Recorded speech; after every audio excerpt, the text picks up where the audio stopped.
É um grande privilégio para mim estar aqui nesta tarde com vocês.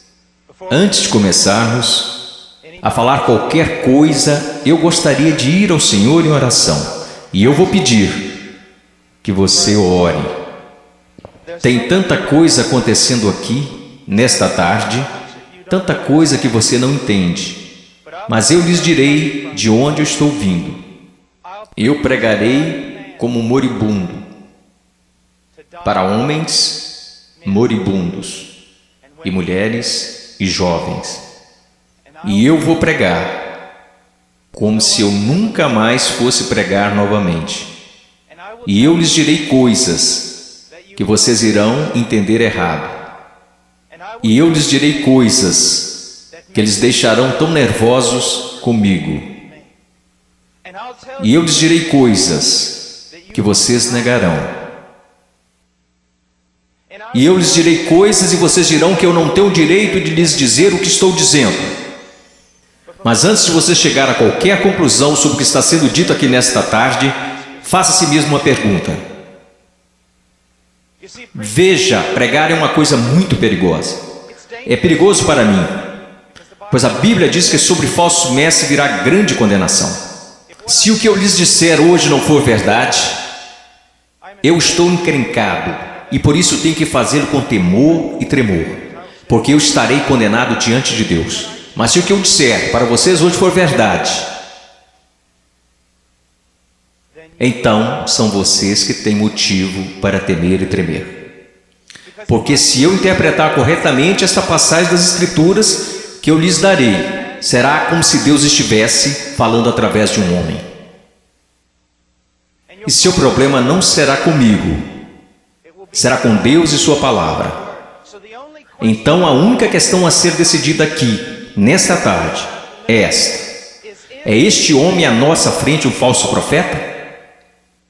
Ou será que ele está nos falando a verdade? E se ele estiver nos falando a verdade, então nada mais importa, exceto conformar nossas vidas a esta verdade. Vamos ao Senhor em oração.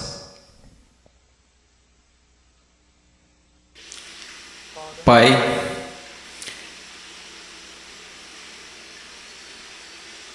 Pai, eu sou tão pequeno, tão desprezível de tantas maneiras. Tu sabes, Senhor, Tu sabes. Ó Senhor amado, será que falso fogo continuará sendo a única coisa depositada em seu altar? Ou poderia fogo descer do céu? No meio de tanto barulho e clamores e programações, poderia fogo descer do céu? Podem esses ossos secos voltar a viver? Tu sabes, Senhor.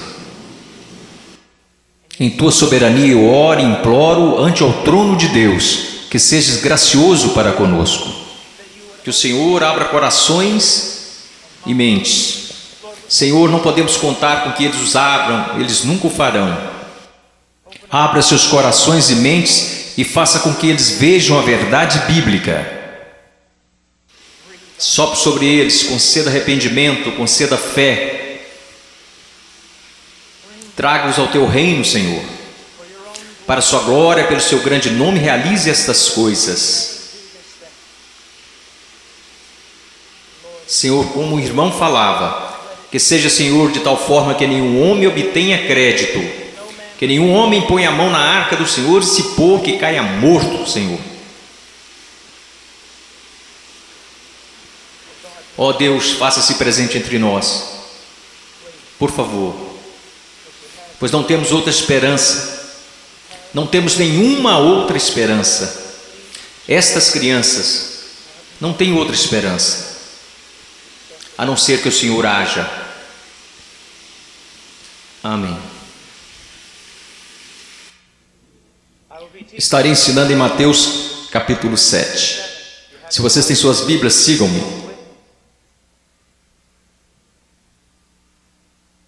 Mateus capítulo 7, versículo 3, Jesus disse: entrai pela porta estreita, porque larga é a porta, espaçoso o caminho que conduz à perdição, e muitos são os que entram por ela. E porque estreita é a porta e apertado o caminho que leva à vida, e poucos há que a encontrem. Acautelai-vos, porém, dos falsos profetas que vêm até vós vestidos como ovelhas, mas interiormente são lobos devoradores. Por seus frutos conhecereis. Porventura colhem-se uvas dos pinheiros ou figos dos abrolhos? Assim toda árvore boa produz bons frutos, e toda árvore má produz frutos maus. Não pode a árvore boa dar maus frutos, nem a árvore má dar frutos bons. Toda árvore que não dá bom fruto corta-se e lança-se no fogo. Portanto, pelos seus frutos os conhecereis. Nem todo que me diz, Senhor, Senhor, entrará no reino dos céus, mas aquele que faz a vontade de meu Pai que está nos céus. Muitos me dirão naquele dia: Senhor, Senhor, não profetizamos nós em teu nome, e em teu nome não expulsamos demônios, e em teu nome não fizemos muitas maravilhas? E então lhes direi abertamente: nunca vos conheci. Apartai-vos de mim, vós que praticais a iniquidade. Todo aquele, pois, que escuta estas minhas palavras e as pratica, semelhá-lo-ei ao homem prudente, que edificou sua casa sobre a rocha, e desceu a chuva e correram rios, e assopraram ventos e combateram aquela casa, e não caiu, porque estava edificada sobre a rocha. E aquele que ouve estas minhas palavras e não as cumpre, compará-lo-ei a um homem sensato, que edificou a sua casa sobre a areia. Desceu a chuva, correram rios e assopraram ventos, e combateram aquela casa, e caiu, e foi grande a sua queda. Eu estou aqui hoje. Eu não estou preocupado no meu coração com a sua autoestima. Eu não estou preocupado no meu coração se você se sente bem consigo mesmo, se a vida está do jeito que você queria, ou se a sua conta bancária está no verde. Só tem uma coisa que me tirou o sono. Só tem uma coisa que me preocupou durante a manhã toda, e é isto: em 100 anos, a maioria das pessoas neste prédio possivelmente estarão no inferno. E muitos que até mesmo professam Jesus Cristo como Senhor, passarão a eternidade no inferno. E você diz: pastor, como você pode dizer uma coisa como esta? Eu posso dizer uma coisa como esta, pois eu não realizo meu ministério na América. Eu prego a maior parte do tempo na América do Sul, África e leste europeu. E eu quero que você saiba que quando olham para o cristianismo americano, ele é mais baseado em uma cultura sem Deus do que na palavra de Deus. E tantas pessoas são enganadas, e tantos jovens são enganados, e tantos adultos são enganados em crer que por terem feito uma oração uma vez em suas vidas, eles irão para o céu. E então, quando eles olham ao redor e veem outros que confessam a Cristo, e veem essas pessoas tão mundanas quanto o mundo, e comparam-se uns com os outros, nada perturba seus corações. Eles pensam: bem, eu sou igual à maioria do meu grupo de jovens. Eu vejo coisas que não deveria ver na TV e rio das coisas que Deus odeia. Eu uso roupas sensuais. Eu falo como o mundo, eu ando como o mundo, eu amo a música do mundo. Eu amo tanto essas coisas do mundo, mas graças a Deus eu sou um cristão. Porque eu sou um cristão, eu não pareço diferente da maioria das pessoas da minha igreja. Porque eu sou cristão, porque houve uma vez na minha vida que eu fiz uma oração e pedi para Jesus entrar no meu coração. Eu quero que você saiba que a maior heresia na igreja evangélica protestante americana é que se você orar e pedir para Jesus Cristo entrar no seu coração, Ele definitivamente entrará. Vocês não encontrarão isso em nenhum lugar das Escrituras. Vocês não encontrarão isso na história batista até 50 anos atrás. O que vocês precisam saber é que a salvação é pela fé, e fé somente em Jesus Cristo. E a fé somente em Jesus Cristo é precedida e seguida por arrependimento, um abandono do pecado, um ódio pelas coisas que Deus odeia, e um amor pelas coisas que Deus ama, um crescimento em santidade e um desejo, não de ser como a Britney Spears, não de ser como o mundo, e não de ser como a maioria dos cristãos americanos, mas de ser como Jesus Cristo.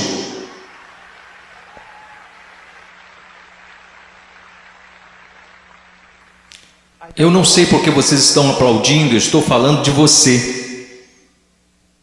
Eu não vim aqui para ouvir améns, eu não vim aqui para receber aplausos, eu estou falando de você. Muitas vezes as pessoas vêm a mim e dizem: eu adoraria segui-lo até a Romênia, adoraria segui-lo à Ucrânia, eu adoraria pregar onde você prega e onde plantou igreja no Peru, na floresta. E eu digo: não, você não iria. Eles dizem: sim, eu iria. E eu digo: não, você não iria, porque você seria expulso da igreja de lá. O que precisamos ver? Eu não estou querendo ser duro apenas para ser duro. Vocês têm noção de quanto amor é necessário para ficar na frente de 5.000 pessoas e dizer que o cristianismo americano é quase completamente errado? Você sabe o que vai me custar nunca mais ser chamado para algo assim? Ser impopular? Você sabe por que você faz isso? Você não faz porque você vai ser bem pago. Você não faz isso porque os homens te amam. Você faz isso porque você ama os homens e, acima de tudo, você quer honrar a Deus. Eu quero lhe dizer uma coisa. Nós vamos olhar para as Escrituras e eu quero que você olhe para ela como ela realmente é. Pare de se comparar com outros que dizem que são cristãos, que se comparam com outros que dizem que são cristãos. Compare a si mesmo com as Escrituras. Quando alguém, um jovem, vem a um pastor ou pastor de jovens e diz: eu não tenho certeza se sou salvo. O pastor de jovens geralmente vai lançar um clichê. Alguma vez em sua vida você orou e pediu para Jesus entrar em seu coração? Bom, sim. Você foi sincero? Bem, eu não sei, mas acho que sim. Você precisa dizer para Satanás parar de te incomodar. Você escreveu no verso da sua Bíblia, assim como o evangelista ensinou quando você foi salvo. Você anotou a data para que qualquer dia que você duvidasse apontasse para a Bíblia. Que superstições têm invadido nossa denominação?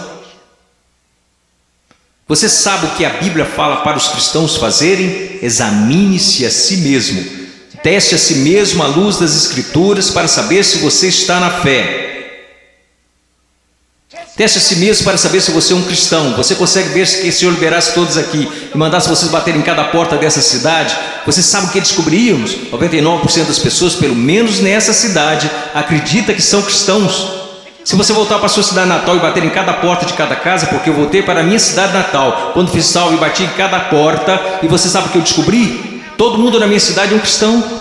85% deles não vão à igreja, e aqueles que vão à igreja não estão preocupados com santidade. Eles não estão preocupados em servir, não estão preocupados em ser separados do mundo, não estão preocupados se o evangelho será pregado entre as nações. Mas graças a Deus eles são salvos. Por que eles são salvos? Porque algum evangelista que deveria ter passado mais tempo estudando sua Bíblia do que pregando, disse a eles que eles eram salvos.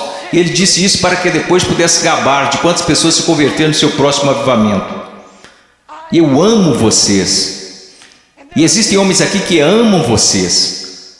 E eu quero ir às Escrituras agora que eu choquei para a vida. Eu quero que vocês me ouçam. Ouça a palavra de Deus e comece a se perguntar algumas perguntas. Antes de tudo,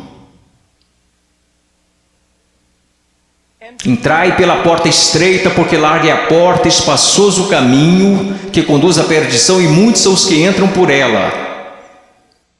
Existe uma porta estreita. E sabe, historicamente, uma das razões pela qual sou um Batista do Sul é porque os Batistas do Sul sempre foram rápidos, enquanto outras denominações falharam em perceber isto. Os Batistas do Sul sempre foram rápidos em perceber que é só uma porta. Só há um Deus. Só há um mediador entre Deus e os homens. Seu nome é Jesus Cristo, e não é uma questão de múltipla escolha. Não é como se todos os caminhos levassem a Roma. Como denominação, nós sempre ensinamos às pessoas o que Jesus ensinou às pessoas. Eu sou o caminho, a verdade e a vida, e ninguém vê ao Pai senão por mim. Então eu louvo a Deus por isso, que a única forma que qualquer ser humano nesta terra será salvo é por meio de Jesus Cristo. E ponto final. Porque você precisa entender que a Bíblia diz: todos pecaram e destituídos estão da glória de Deus, e vocês não têm ideia do que isso significa, que nascemos totalmente depravados, odiando a Deus, que nós nunca buscaríamos a Deus, nunca iríamos a Deus, nós nos rebelamos contra Deus, quebrando toda a lei. Não é só uma questão de que você já pecou, a questão é: você nunca fez nada além de pecar. A Bíblia diz nos profetas que até as nossas maiores obras são como trapos de imundícia perante Deus, e por causa disso você sabe o que merecemos? A ira de Deus, o ódio santo de Deus. E vocês dizem: espere um pouco, Deus não pode odiar ninguém, Deus é amor. Não, meu amigo, você precisa entender uma coisa: Jesus Cristo ensinou, os profetas ensinaram, os apóstolos ensinaram isto. que a não ser a graça de Deus revelada em Jesus Cristo, nosso Senhor, a única coisa que resta para você é a ira, a violenta ira de Deus. E por causa de sua rebelião e de seus pecados. Quando fala em universidades, eles sempre são rápidos em dizer: não, Deus não pode odiar porque Deus é amor. Mas eu digo, Deus tem de odiar porque Ele é amor. Veja, eu amo crianças, portanto odeio aborto. Se eu amo o que é santo, devo odiar o que não é santo. Deus é um Deus santo, e isso é algo que os americanos esqueceram. Muitas das coisas que você adora fazer, Deus odeia. Você sabia disso? Ore por avivamento. Você vai para a reunião de jovens e quer que Deus seja, mas antes de ir você assiste programas na TV que Deus absolutamente abomina. E então você se pergunta por que o Espírito Santo não desceu sobre nós e por que você tem que criar falso fogo e falso entusiasmo.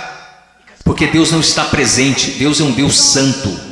E a única maneira pela qual eu e você poderíamos nos reconciliar com Deus Santo é pela morte do Filho unigênito de Deus, quando ele foi pendurado naquele madeiro. Agora escutem, se você hoje é salvo, você não foi salvo porque os romanos judeus rejeitaram Jesus. Você não foi salvo porque eles colocaram uma coroa de espinhos na sua cabeça, nem foi salvo porque eles perfuraram o tórax de Jesus com uma lança. Você não foi salvo nem mesmo porque eles o pregaram na cruz. Você sabe por que você é salvo? Se você é salvo, porque quando Jesus Cristo estava pendurado naquela cruz, Ele levou os seus pecados, o pecado do povo de Deus, e toda a violenta ira de Deus que deveria ter caído sobre você, caiu sobre seu único filho.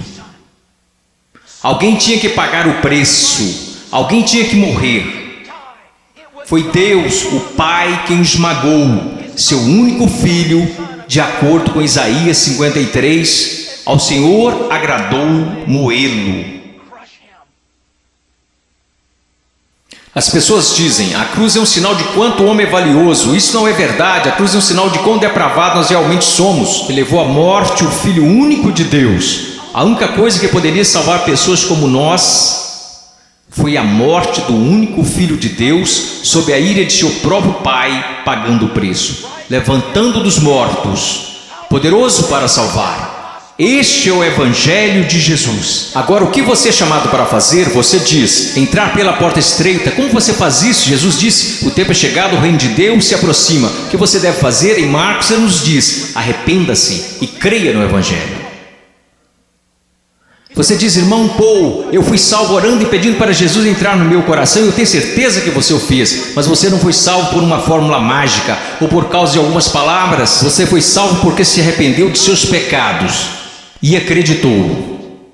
E não foi uma coisa isolada, você continua fazendo até hoje, porque Jesus, numa tradução mais correta deste verso, falou: o reino de Deus se aproxima, o tempo é chegado. Agora passem o resto de suas vidas se arrependendo de seus pecados e crendo em mim. Conversão não é como uma vacina.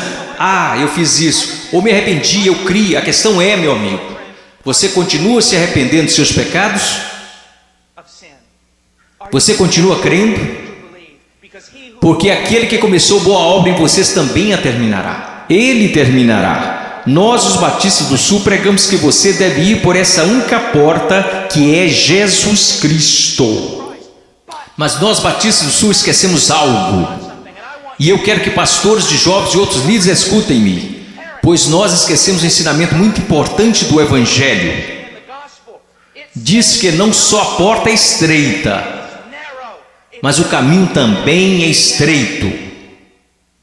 O que basicamente fazemos é conduzir uma pessoa a Cristo ou conduzimos alguém a uma oração. E aí essa pessoa passa o resto da vida vivendo igual o mundo. Se você quiser negar isso, eu posso trazer as estatísticas para te provar. Várias pesquisas, censos, qualquer tipo de pesquisa que você pensar. Quando elas questionam a moralidade da igreja nos Estados Unidos da América, em comparação com a moralidade daqueles que se consideram perdidos, as pesquisas não acham diferenças. Veja, esses são apenas dados, não tem nada a ver com interpretação religiosa, são estatísticas. Livros e mais livros têm sido escritos incessantemente por teólogos, filósofos, sociólogos e afins. O que está acontecendo na igreja?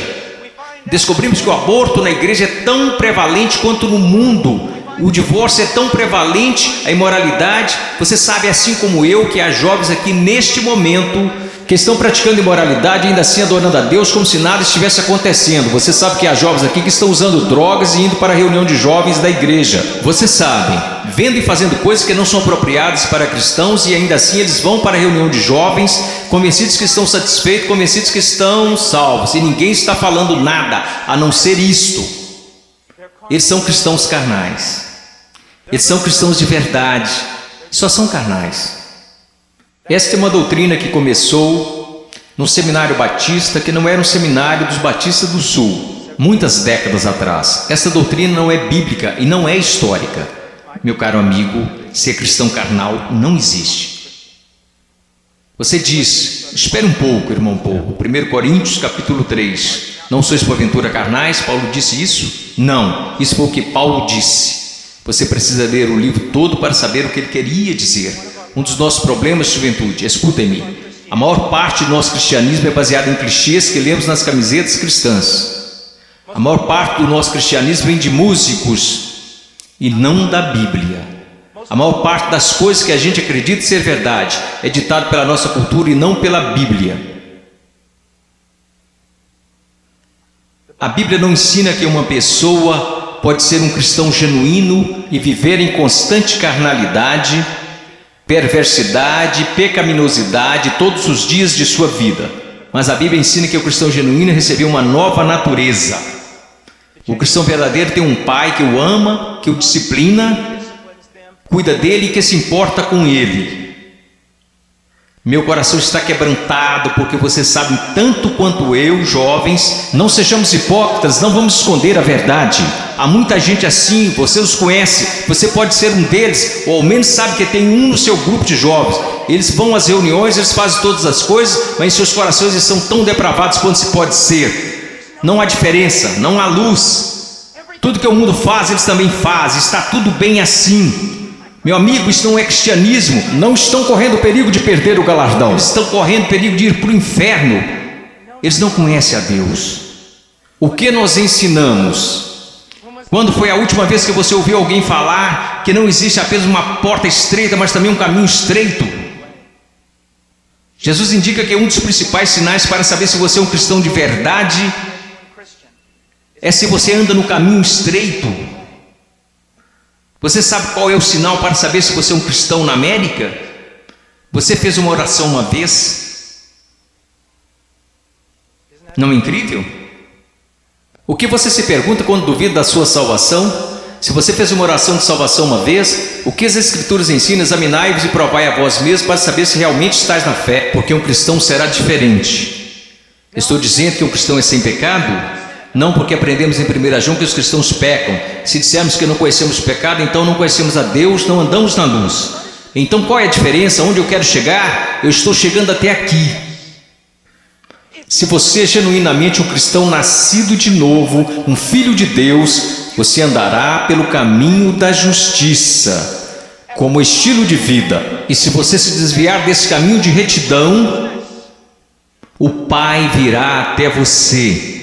Ele irá discipliná-lo, ele o colocará de volta naquele caminho. Se você professa que entrou pela porta estreita, mas continua andando pelo caminho largo, assim como todos da sua escola, assim como todos que são carnais e depravados, a Bíblia quer que você saiba que você deveria ficar terrivelmente amedrontado, porque você não conhece a Deus. Eu temo homens que passam a maior parte de suas vidas dizendo às outras pessoas que elas são salvas. Eu tenho medo de você se você já fez isso. Você não diz às pessoas que elas são salvas, você as diz como serem salvas. Deus as diz se elas são salvas. O que nós esquecemos de acreditar é que a salvação é uma obra sobrenatural de Deus. E aqueles que estão sendo genuinamente convertidos e regenerados pelo poder do Espírito Santo serão novas criaturas. A Bíblia diz, pelo que se alguém está em Cristo, nova criatura é. Então nós encontramos aqui nas Escrituras que há uma porta estreita e um caminho estreito. Estamos indo para o versículo 15. Acautelai-vos, porém, dos falsos profetas que vêm até vós vestidos como ovelhas, mas interiormente são lobos devoradores. Por seus frutos os conhecereis. Uma das coisas que você precisa entender é isto, uma coisa que um homem sábio me disse há muito tempo: Paul, seu melhor amigo é aquele que te diz as maiores verdades. Nos Estados Unidos da América, nós nos tornamos tão cheios de não me toques que ninguém pode nos repreender. Ninguém pode nos dizer que estamos errados. E ministros e líderes também têm acreditado nessa mentira. Nós não queremos ofender, nós queremos ser amigáveis. O que você precisa entender é que só um amigo verdadeiro, seu nome é Deus. E se você quer ser amigo de alguém na sua igreja, você precisa ser amigo de Deus. E você precisa estar mais preocupado com a glória de Deus do que você está com as atitudes dos homens. E outra coisa que você precisa entender é que a pessoa que te ama mais é a que vai te falar as maiores verdades. Uma das grandes marcas diferenciais de um falso profeta é que ele sempre vai falar o que você quer ouvir. Ele nunca vai estragar a festa. Ele vai fazer você continuar batendo palmas, pulando, vai fazer você ficar atordoado, ele vai te manter entretido, ele te apresentará um cristianismo que fará a sua igreja parecer um parque de versões de Jesus. E te manterá tão entretido que você nunca se preocupará com grandes assuntos como este. Deus está agindo em minha vida? Eu estou crescendo em santidade? Eu realmente nasci de novo?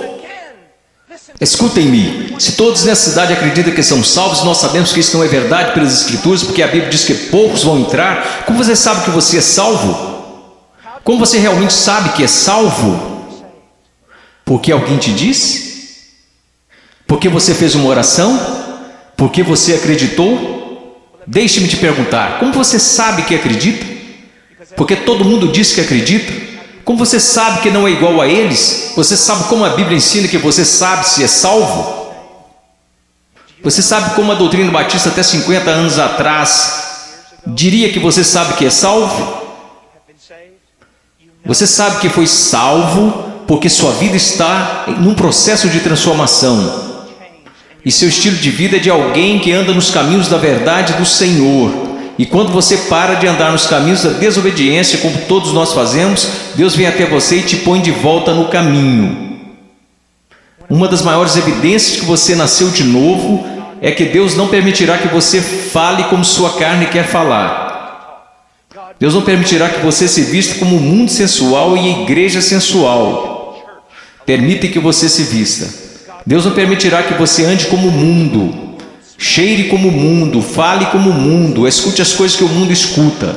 Deus fará diferença na sua vida. Diz aqui, ao continuarmos,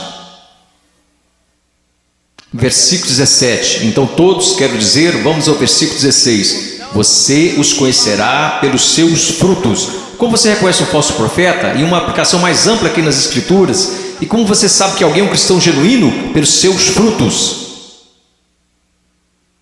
Pelos seus frutos, meus amigos. Veja a sua vida, veja o jeito que você anda, veja o jeito que você fala, veja para as paixões do seu coração. Por acaso Jesus está aí em algum lugar, ou ele é só um acessório que você acrescenta em sua vida? Ou é só uma coisa que você faz nas quartas e domingos? Ele é só alguém que você aceita apenas intelectualmente, mas não de coração? Ele é um acessório, ele é o centro da sua vida? E qual é o fruto que você está produzindo? Você parece com o mundo, age como o mundo? Você experimenta as mesmas alegrias que o mundo experimenta? Você consegue amar o pecado e gostar de cometê-lo? Você consegue amar a rebeldia e gostar de ser rebelde? Então você não conhece a Deus. Você os conhecerá pelos seus frutos. Deus tem o poder para mudá-los. Imaginemos por um momento Jesus ensinando esta passagem. E você está lá ouvindo. E Ele olha para você e diz: espinhos, espinhos. Você acha espinhos em figueiras? E você diz: é claro que não, Jesus. Você não é um agricultor, você não é um fazendeiro, você é um carpinteiro, mas todo mundo sabe, Jesus, você não encontra espinhos numa figueira. Então deixe-me fazer outra pergunta. Você encontra figos bons, frutos em espinheiros? É claro que não, Jesus, isso é loucura. Quer dizer, você nunca vai achar espinhos numa figueira e também nunca encontrará figos num espinheiro. Jesus, se me disserem que isso é possível, pode tomar nota. Ou essa pessoa é louca ou é mentirosa. Então Jesus lhe responde: muito bem.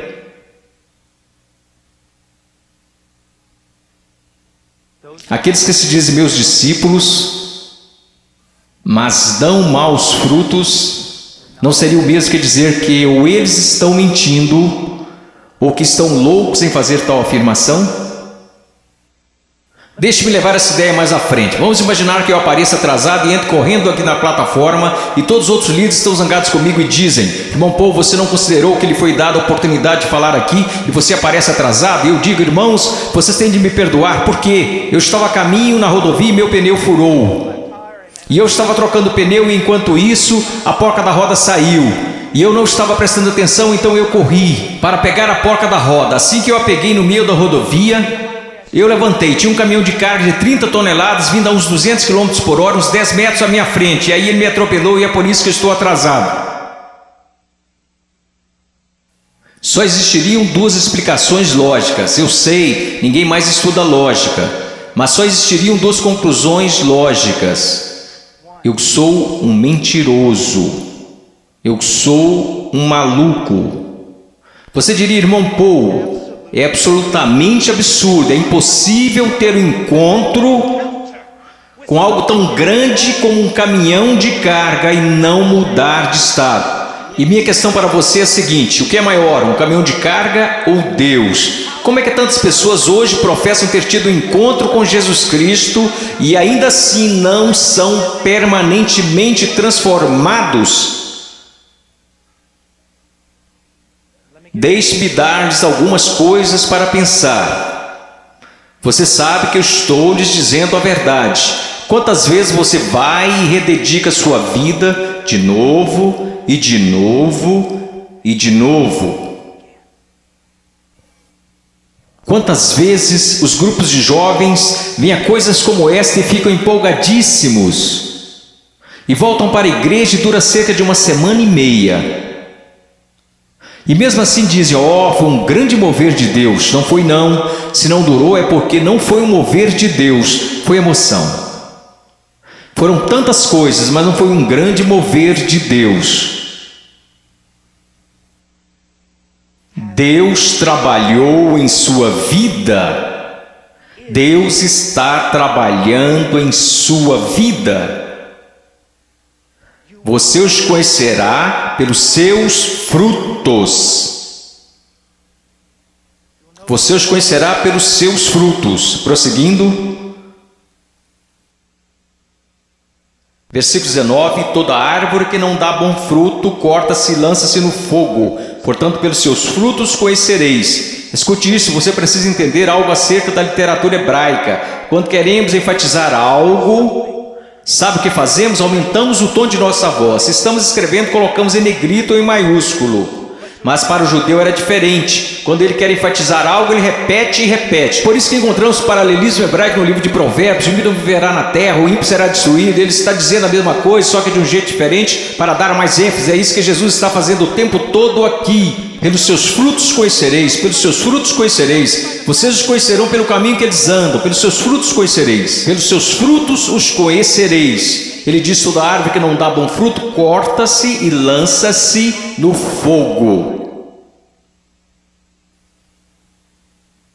Sobre o que ele está falando, meu caro amigo? Ele está falando sobre o juízo do Deus Todo-Poderoso, que um dia cairá sobre o mundo,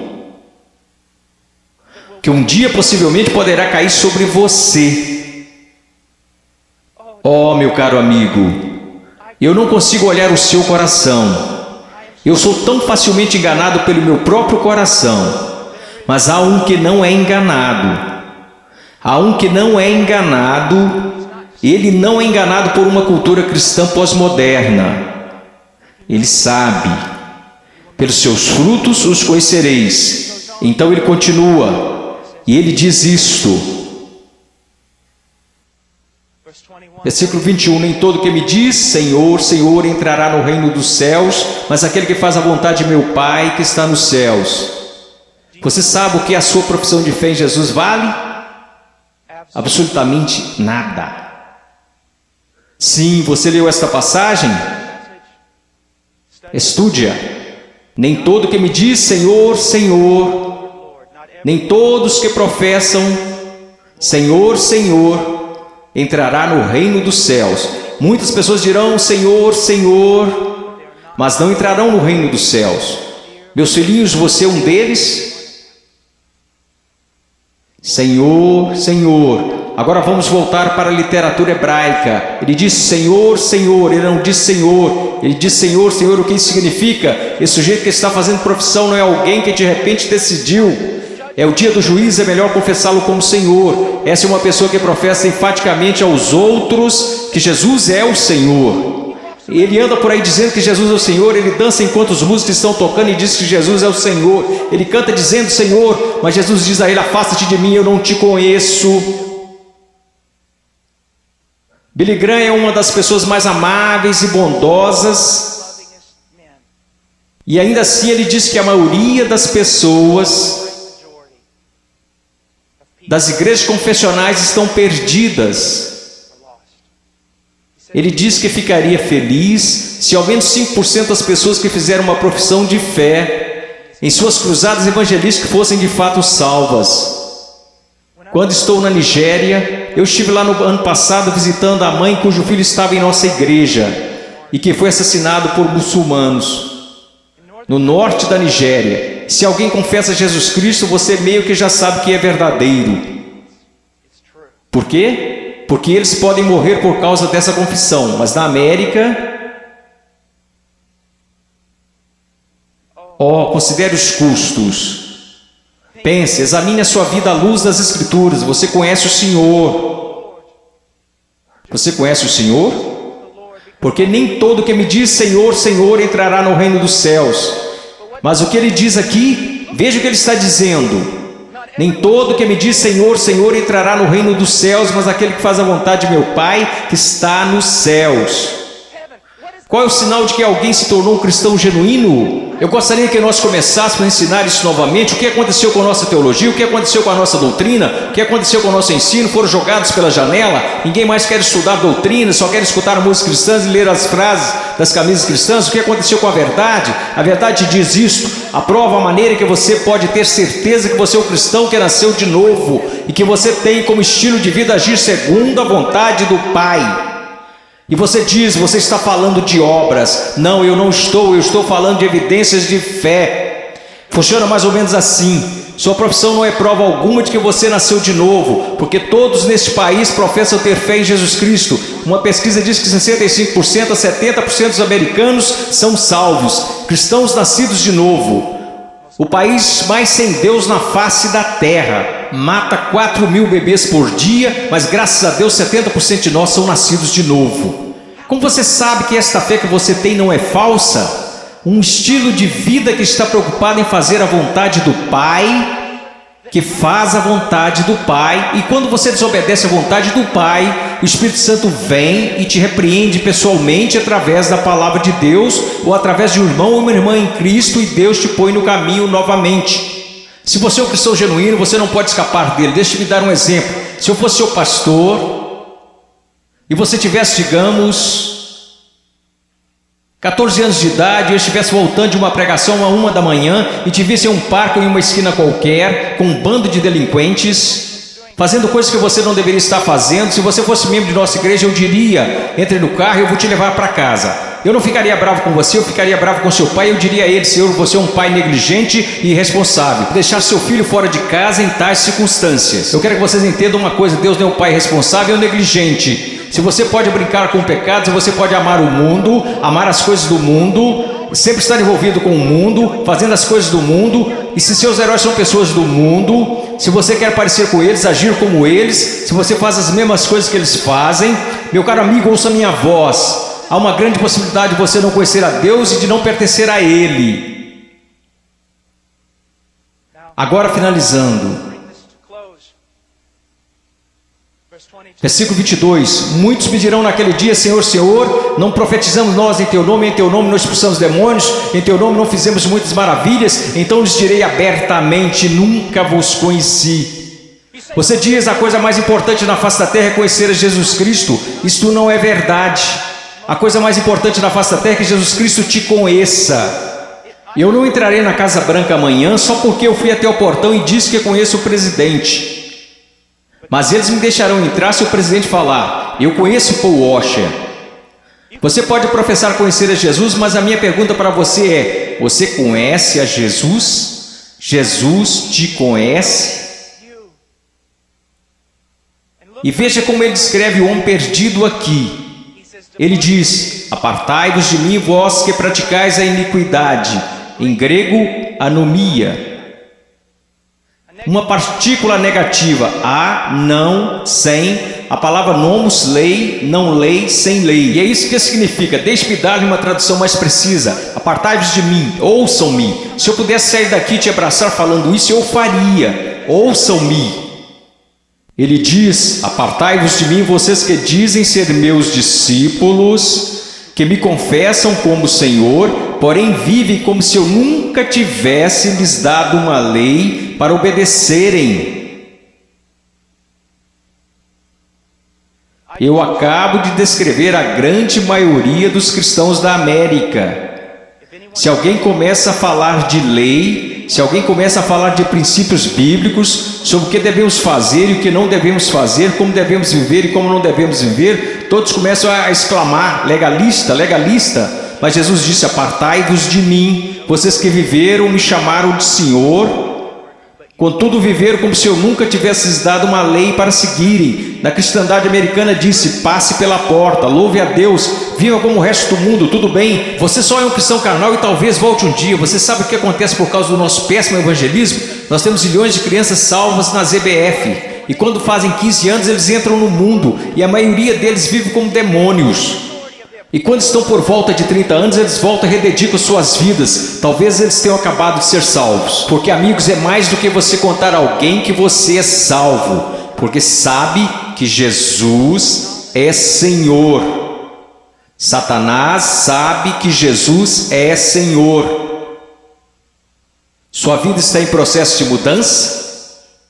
Então ele começa a falar sobre duas pessoas, duas fundações. Você sabe que essa passagem na interpretação contemporânea é importante estudar teologia, é importante estudar história.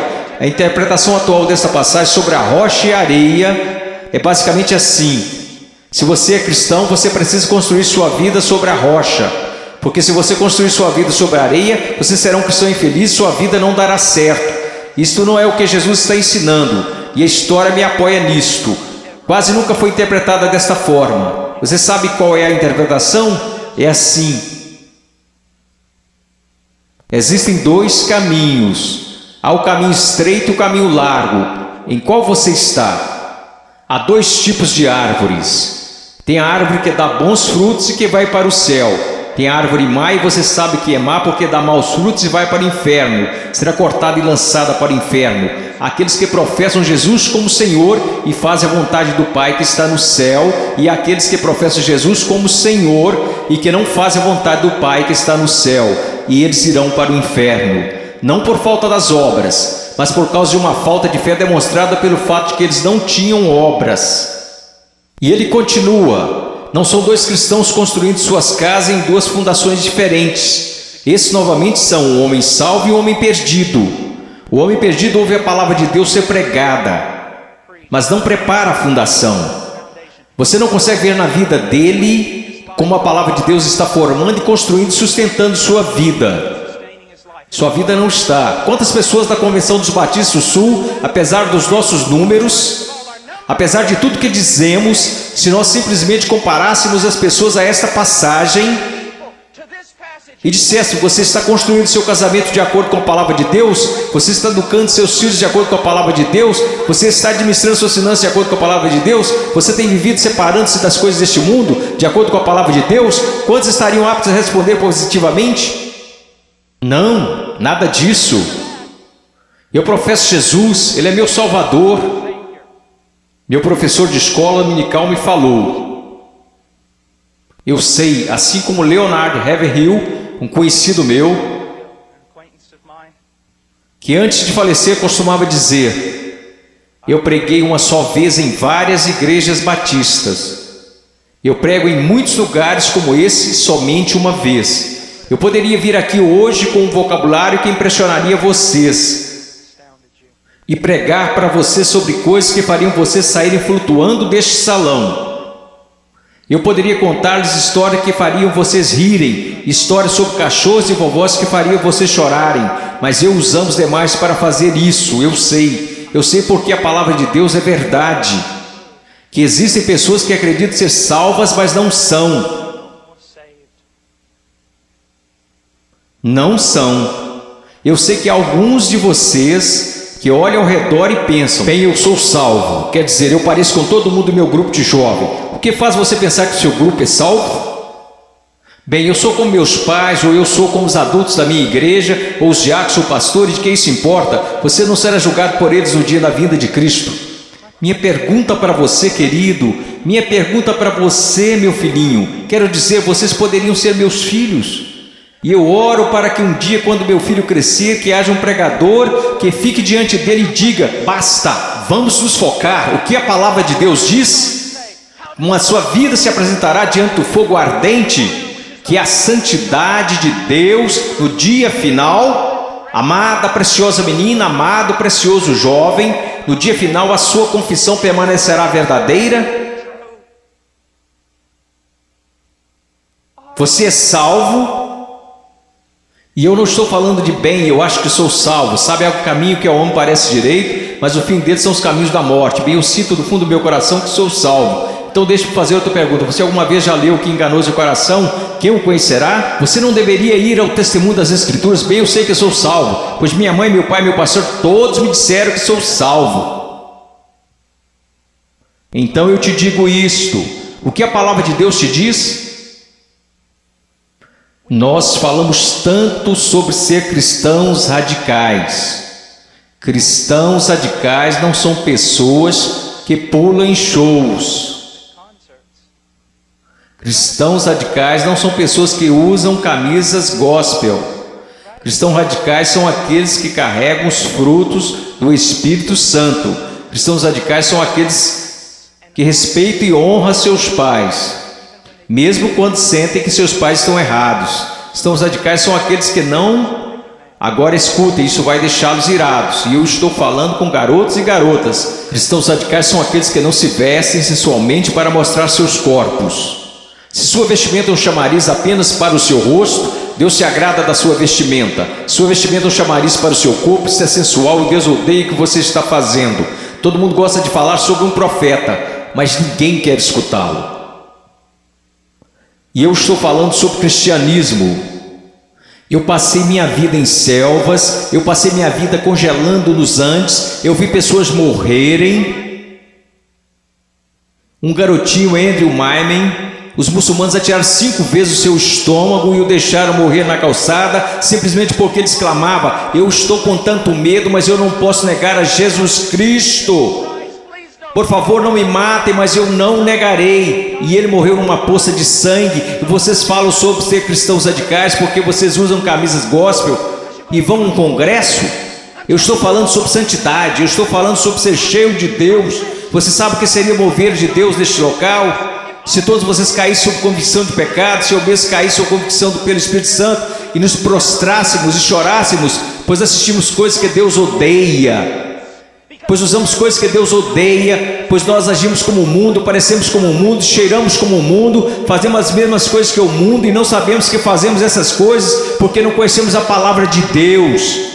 Porque mesmo que falemos como uma denominação, que a Escritura é a infalível palavra de Deus, só que ganhamos basicamente um monte de ilustrações, histórias e novelinhas.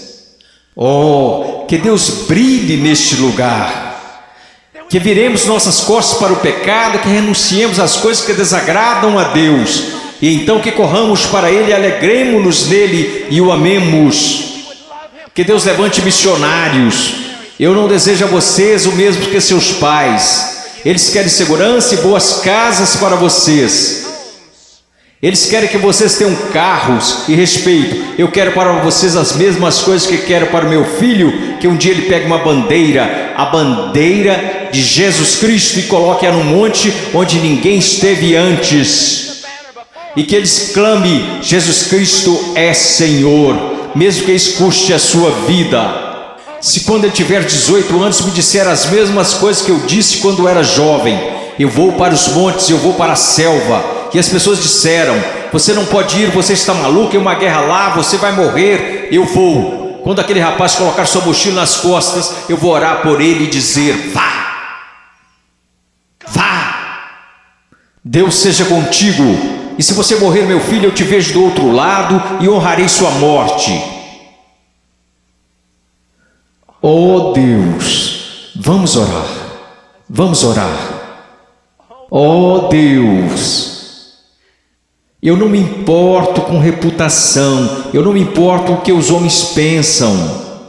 Eu quero que o Senhor seja honrado, eu quero que esses jovens sejam salvos. Eu quero que os salvos parem de olhar para um cristianismo cultural, que o Senhor odeia e que cuspirá fora de sua boca, e que eles olhem para a sua palavra e digam: eu seguirei a Jesus. Deus, eu oro pelos ministérios de jovens e pastores, e oro para que o Senhor os encha com espírito de sabedoria, amor e coragem e discernimento, e querido Deus, custe o que custar, eu oro para que o Senhor levante missionários. Ao olhar para esses garotos, eu não posso evitar de pensar no meu filhinho. Oh Deus, que o Senhor salve o Ian, e que eu levante e o mande para a pior parte da batalha. Oh, querido Deus, levante missionários aqui, levante missionários, levante pregadores e pastores e embaixadores e evangelistas, que conheçam a palavra de Deus. Oh Deus, trabalhe neste lugar, por favor, trabalhe neste lugar, amado Deus, por favor, por favor, por favor, por favor. Agora, com todas as cabeças baixas, alguém aqui hoje à noite que gostaria de dizer: irmão Paul, eu tenho vivido uma mentira. Eu digo que sou cristão, mas eu amo o mundo, eu pareço com o mundo, e cheiro como o mundo, e eu me odeio por conta disso. Irmão Paul, eu estou tão cansado desse cristianismo que tenho vivido, eu estou cansado disto. Eu estou cansado disto. Eu quero ser salvo. Eu quero ser salvo. Eu só quero que levantem. Irmão Paul, eu quero ser salvo. Amém. Alguém mais? Eu quero ser salvo. Amém. Amém. Em momentos teremos um apelo, e vocês que levantaram, eu vou descer aqui e quero que vocês se encontrem comigo. Eu quero falar com vocês agora. Vocês podem se sentar. Obrigado. Agora quero conversar com vocês que professam ser cristãos.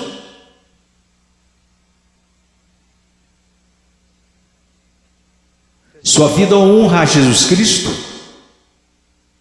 Você está olhando em sua palavra para descobrir como deve viver?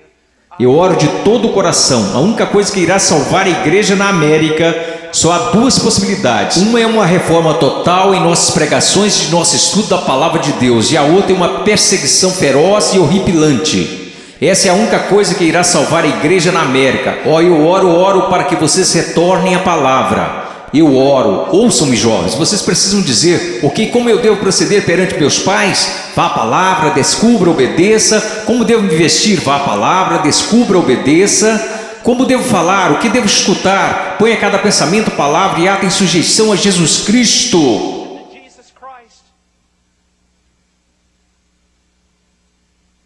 Eu não vou pedir para que você levante. Porque eu estou tão cansado de pessoas virem à frente e assumirem o compromisso e esse compromisso durar apenas 2 minutos. Eu não estou aqui para poder escrever na minha revista que zilhões de vocês vieram à frente. Eu quero que você vá para casa e viva para Jesus Cristo com todo o seu coração. Mas se você precisa de aconselhamento, você dirá: irmão Paul, eu quero viver para Jesus Cristo, mas eu não sei como. Em minutos nós iremos fazer um convite e eu quero que você venha à frente, não para assumir um compromisso. Se quiser assumir algum compromisso, faça isso daí de onde está sentado. Se precisa contar a alguém, vá contar ao seu pastor, vá contar ao seu pastor de jovens. E quer saber, nós saberemos se esse compromisso irá durar. Quer saber como? Porque irá durar. Nós saberemos se foi de Deus. Deixe-me contar-lhes uma coisa.